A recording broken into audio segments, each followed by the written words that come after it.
Assalamualaikum warahmatullahi wabarakatuh. Yang saya hormati para alim ulama, tokoh agama, tokoh masyarakat, bapak-bapak dan ibu-ibu, segenap pengurus Masjid Al-Hikmah Bandar Surabaya, Lampung Tengah, yang mudah-mudahan kita semua pada kesempatan pagi menjelang siang hari ini diberkahi dan dirahmati oleh Allah Subhanahu wa taala. Amin ya rabbal alamin. Alhamdulillahirabbil alamin. Tidak bosan-bosannya kita untuk senantiasa memuji dan bersyukur kepada Rabb semesta alam atas limpahan rahmat dan nikmatnya kepada kita semua, baik itu nikmat iman dan Islam sebagai nikmat terbesar yang Allah berikan kepada kita, sehingga dengan dua nikmat itu maka insya Allah berjayalah kita di akhirat kelak. Dan mudah-mudahan dua nikmat ini akan tetap melekat erat di dalam diri kita sampai akhir hayat kita. Amin ya rabbal alamin. Kemudian juga yang tak kalah penting untuk kita syukuri adalah bahwa Allah Subhanahu wa taala masih memberikan kesehatan kepada kita pagi hari ini. Ibu-ibu yang sudah cek gula darah dan tensi gimana, sehat semua tadi? Bapak-bapaknya ada yang naik tensinya pagi hari ini? Pagi-pagi kok tensi udah naik ya? Alhamdulillah kalau udah sehat ya. Nah mudah-mudahan kita sehat semua menyongsong bulan Ramadan itu sehingga nanti kita mampu menjalankan ketaatan pada bulan Ramadan.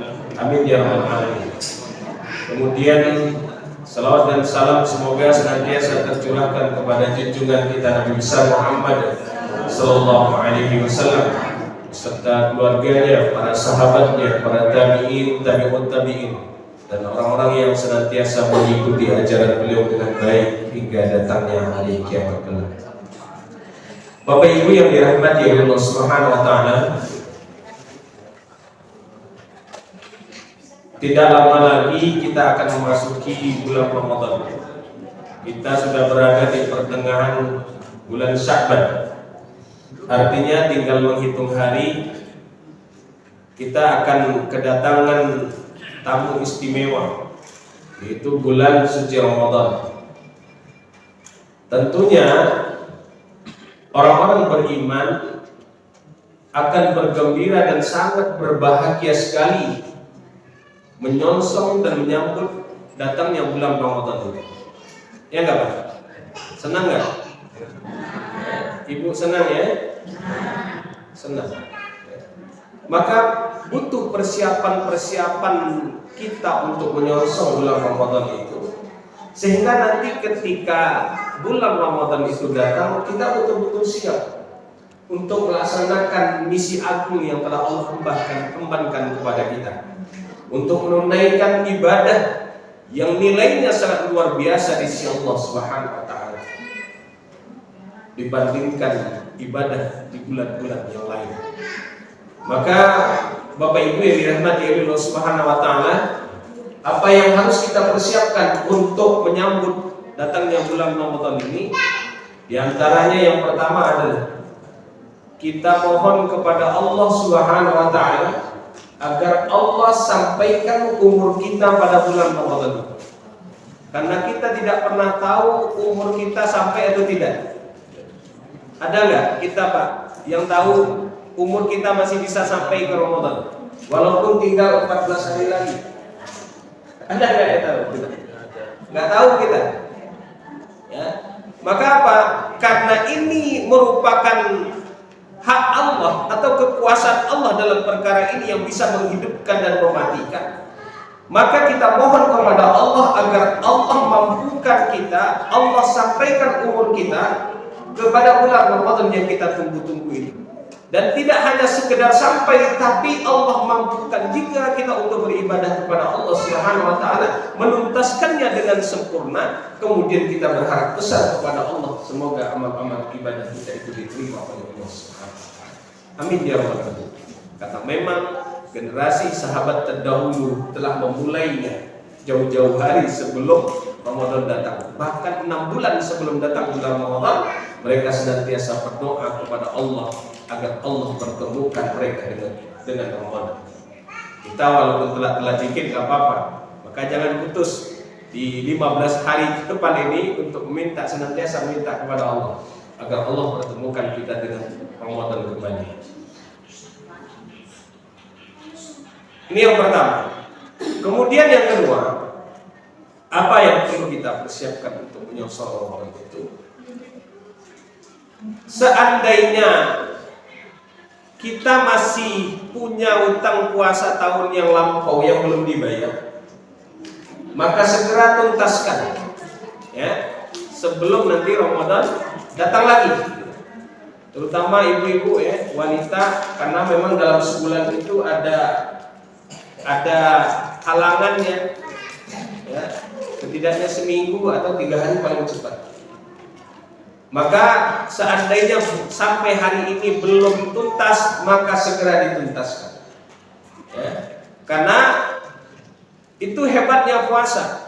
Kalau sholat ibu-ibu itu nggak disuruh qadha, tapi puasa disuruh qadha.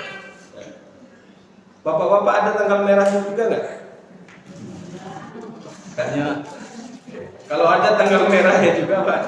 Tanggal merahnya sakit, kalau sakit atau kecapean ke kebun kan gitu, akhirnya nggak kuat gitu kan. Nah maka apa? Kalau ada yang putus juga puasanya Ramadan tahun yang lampau, maka cepat segera tuntaskan.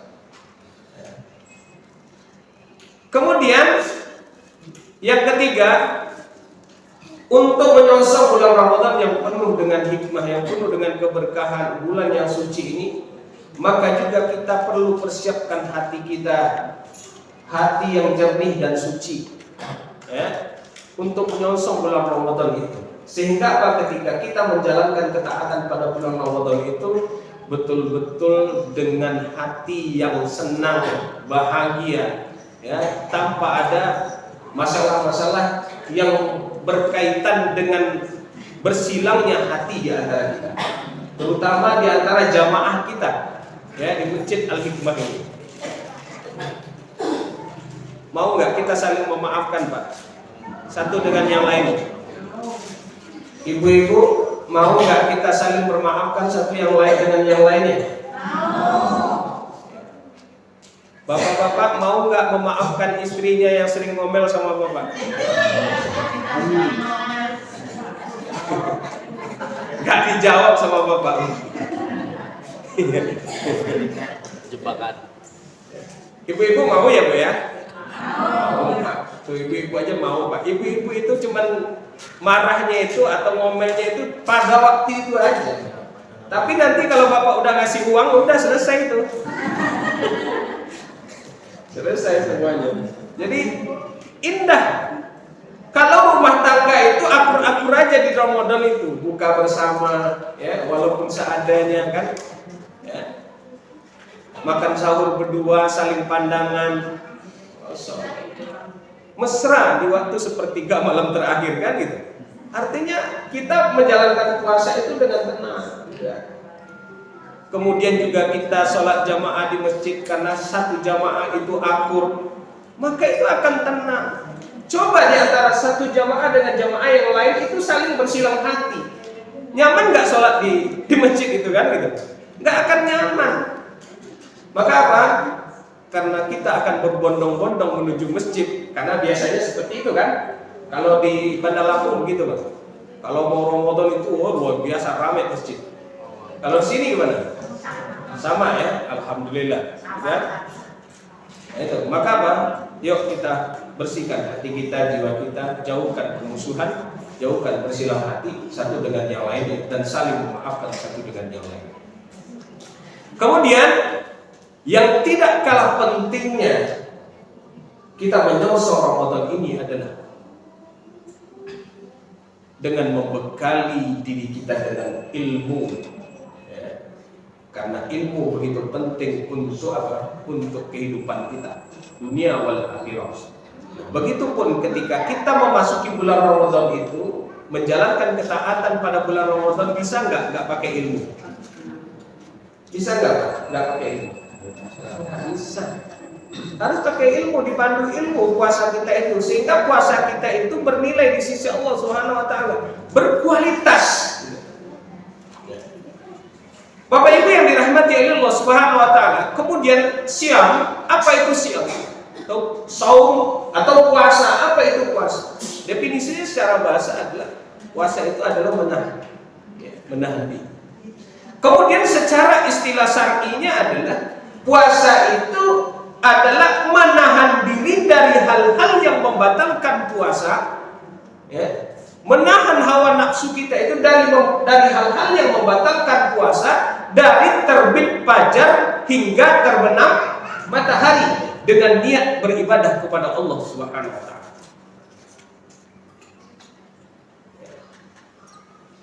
Jadi ternyata dari sini kita paham, dari definisi ini aja kita paham bahwa ternyata untuk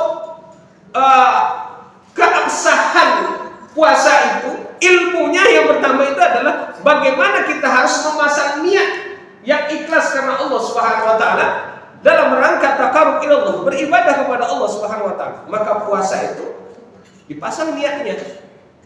Bisa nggak puasa itu nggak diniatkan gitu? Ya, nggak diterima nanti puasa kita, khawatir kita. Maka niat menjadi syarat sah puasa itu. Gitu. Kapan niat itu dipasang? Kapan kita berniat ketika berpuasa? Di malam hari. Ya, di malam hari kita berpuasa. Walaupun terjadi berbagai pendapat, ya, para ulama tentang perkara niat ini, juga ada yang mengatakan cukup dengan ketika masuk Ramadan kemudian berniat untuk selama Ramadan itu. Tapi yang kuat adalah memasang niat untuk puasa Ramadan itu di setiap malam. Setiap malam berniat. Nah, kemudian ketika sudah ada keinginan yang kuat di hati kita itu untuk melakukan puasa pada bulan Ramadan, maka itu sudah termasuk. Itu udah niat. Nah, kemudian Bapak Ibu yang dirahmati Allah Subhanahu wa taala. Jadi menahan diri kita, menahan hawa nafsu kita dari hal-hal yang membatalkan puasa, dari terbit fajar atau masuknya waktu subuh hingga terbenamnya matahari dengan ditandakan masuknya waktu maghrib. Ya, kalau zaman dulu adanya safak yang merah. Safak yang merah itu apa namanya di sini? Mega. Nah, maka apa? Sampai di sini menahan hawa nafsu kita itu dari hal-hal yang membatalkan puasa, dari terbit fajar hingga terbenam matahari. Bapak Ibu yang dirahmati Allah Subhanahu wa taala, nanti hal-hal yang akan membatalkan puasa itu apa saja nanti akan kita uraikan. Kemudian Bapak Ibu yang dirahmati Allah Subhanahu wa taala, kita lihat bagaimana Rasulullah SAW itu memberikan motivasi tingkat tinggi kepada kita agar kita serius dalam menjalankan ketaatan pada bulan Ramadan itu. Sehingga dengan menjelaskan keutamaan bulan Ramadan itu, puasa Ramadan itu, dengan keutamaan yang sangat dahsyat, gitu kan? Sehingga apa, kita betul-betul sing-singkan lengan, bermujahadah, ya, bersungguh-sungguh untuk melaksanakan ketaatan pada bulan Ramadan. Nah, di antara keutamaan puasa itu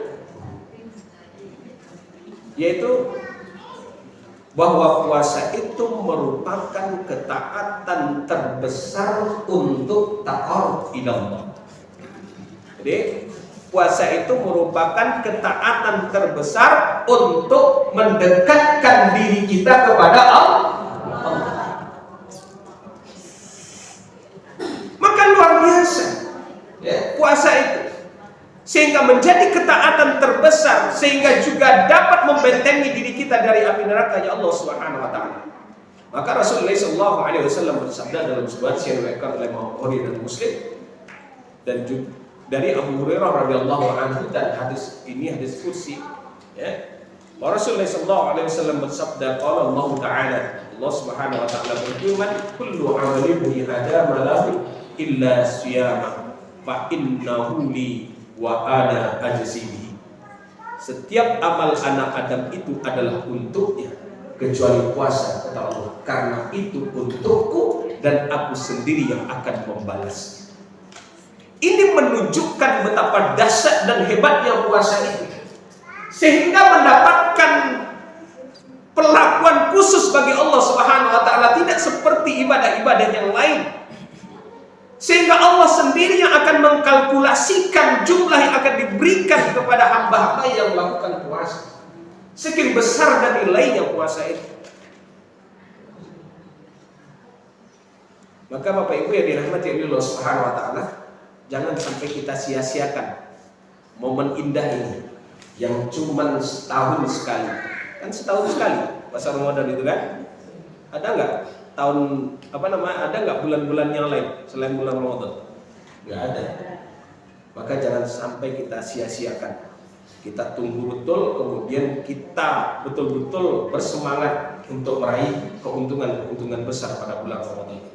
Kemudian juga puasa itu merupakan perisai untuk membentengi diri kita dari api neraka Allah Subhanahu wa taala. Ini kan juga luar biasa apa yang disampaikan oleh Rasulullah SAW kepada kita, wasiyamu junnatun. Ya, puasa itu adalah perisai. Ya, perisai dari api neraka. Ya, siapa di antara kita yang tidak takut dengan azabnya Allah itu? Tetapi ternyata puasa bisa membentengi diri kita dari api neraka Allah Subhanahu wa taala. Kemudian di antara lain keutamaan puasa itu adalah bahwa puasa itu merupakan pendidikan akhlak terbesar, ya, dalam kehidupan kita ini. Kemudian kita dididik untuk disiplin dalam ketaatan kepada Allah Subhanahu wa taala, dan juga merupakan kita juga dididik untuk apa? Untuk bersabar, mengekang keinginan hawa nafsu kita di dalam bulan Ramadan itu, sehingga betul-betul menjadi pendidikan akhlak terbesar. Maka ketika kita lagi berpuasa itu kita dilarang untuk melakukan hal-hal yang akan merusak pahala puasa kita. Ini kan pendidikan akhlak luar biasa. Kita dilarang untuk berdusta, berbohong, kita dilarang untuk riba, memfitnah, ya, berkata kotor, ya, hasad dan lain sebagainya. Berarti setelah bulan Ramadan boleh, Ustaz? Ya enggak juga kan gitu. Tapi Ramadan itu mendidik kita untuk itu. Disiplin, ya, dalam ketaatan kepada Allah Subhanahu wa taala. Begitupun mendidik kita untuk memiliki akhlak yang mulia. Rasulullah SAW berkata, "Kana yawmu shaumi ahadikum fala yarfus wa la yaskhab." Dan apabila seseorang di antara kalian itu berpuasa, maka janganlah melakukan perbuatan sia-sia dan berbuat jahil. Karena ini akan merusak pahala puasa tadi itu. Ini kan pendidikan akhlak luar biasa. Kemudian juga Rasulullah SAW memberikan gambaran kepada kita.